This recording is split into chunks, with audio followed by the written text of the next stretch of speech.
Hi, welcome to a brand new video of the Target Individual Program, the Target Individual Experience. So today, they have been somewhat quiet, except for earlier I spoke with Pam. After I finished speaking with her, they started with the sirens. So recently, um, for the past hour or so, again, a neighbor upstairs um, knocking, particularly. And this was like after I finished speaking with Pam, and she was mentioning something about her coworker. They start knocking on the floor upstairs. Then my sister and whoever is keep passing back and yawning really, really loud. Right.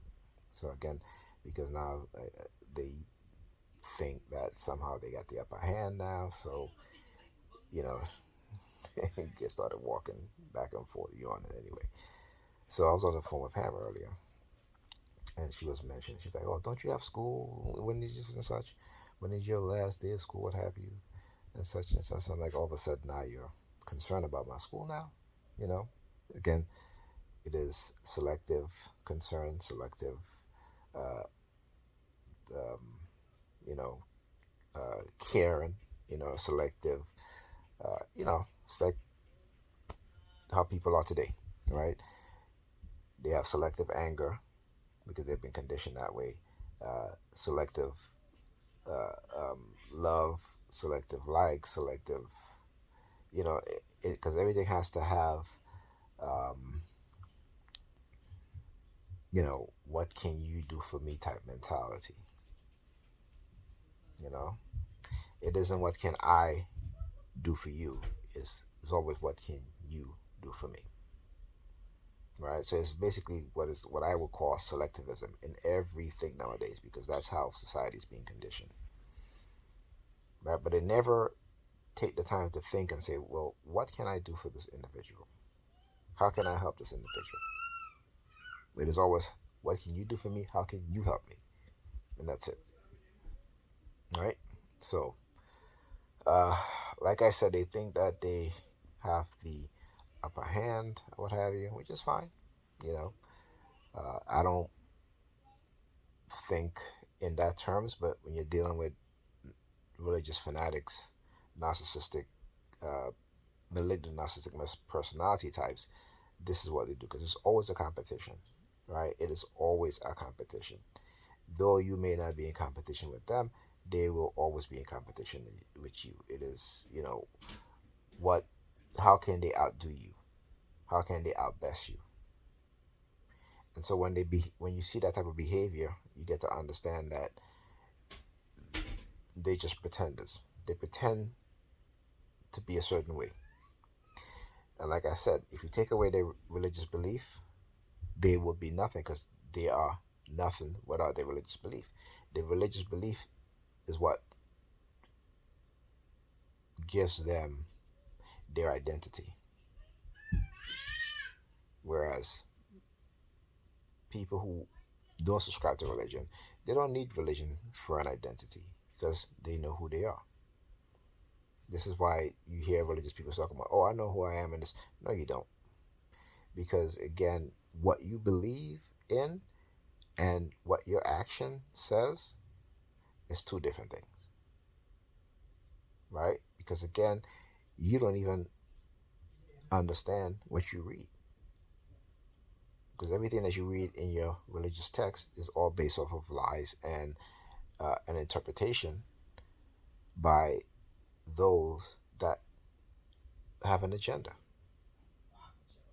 So, but if you really read the Bible for what it is, and you hear her talking loud now, because I just got off the phone with Pam, and so that's why they start talking loud and yawning and all this stuff, what have you.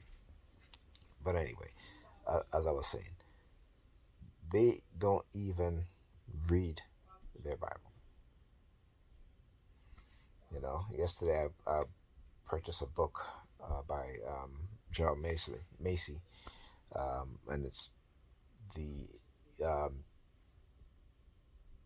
the interpretation of the Christian text in its original interpretation, not what the Roman Catholic church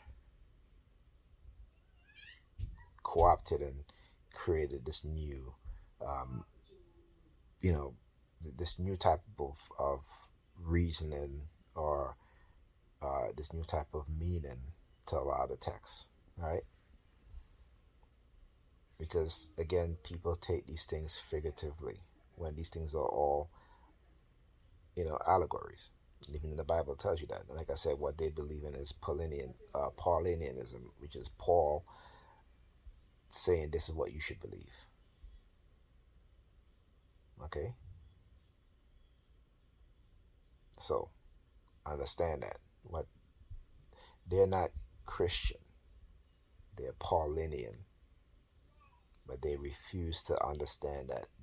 When you go to these sermons, you go to the church, what have you, a lot of times what they're quoting is what Paul beliefs are, what his interpretation is. If you doubt me, when you go to church, listen carefully and read your Bible, and you'll see what I'm talking about. Right? And it is a warp interpretation, because the Bible was written by sociopaths and psychopaths. This is why religious people, their behavior is sociopathic and psychopathic. The way of thinking is sociopathic and psychopathic. Right? And you have to understand that, particularly if you're someone who has come from that belief system and is now out of it. You can turn back and say, you know what, yeah, I used to think like that. When you really begin to understand the neuroticism and the narcissistic mentality created from following these religions, right? Because it's always about, my God is better than your God, my belief is better than your belief, but they can't even see it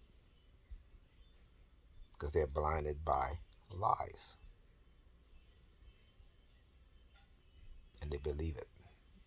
So their life is a lie. Their mindset is based off a lie. Therefore, it's a lie.